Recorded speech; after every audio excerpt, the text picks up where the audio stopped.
হযরত উসমান ইবনু মাজুন রাদিয়াল্লাহু তাআলা আনহু হতে বর্ণিত।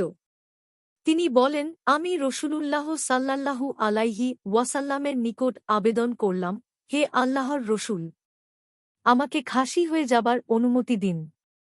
নবী সাল্লাল্লাহু আলাইহি ওয়াসাল্লাম উত্তরে বললেন, সেই লোক আমাদের মধ্যে নেই যে কাউকে খাসি করে অথবা নিজে খাসি হয়, বরং আমার উম্মাতের খাসি হওয়া হল রোজা পালন করা। উসমান রাদিয়াল্লাহু তাআলা আনহু আবেদন করলেন, তাহলে আমাকে ভ্রমণ করার অনুমতি দিন। নবী সাল্লাল্লাহু আলাইহি ওয়াসাল্লাম উত্তরে বললেন, আমার উম্মাতের ভ্রমণ হল আল্লাহর পথে জিহাদে যাওয়া। তারপর উসমান রাদিয়াল্লাহু তাআলা আনহু বললেন, তাহলে আমাকে বৈরাগ্য অবলম্বন করার অনুমতি দিন। নবী সাল্লাল্লাহু আলাইহি ওয়াসাল্লাম বললেন, আমার উম্মাতের বৈরাগ্য হচ্ছে নামাজের অপেক্ষায় মসজিদে বসে থাকা। ইবনুল মুবারকের আজ-জুহদ ৮৪৫, শারহুস সুন্নাহ ৪৮৪, মিশকাতুল মাসাবিহ ৭২৪। হাদিসের মান সহিহ, জয়ীফ, মিশ্রিত।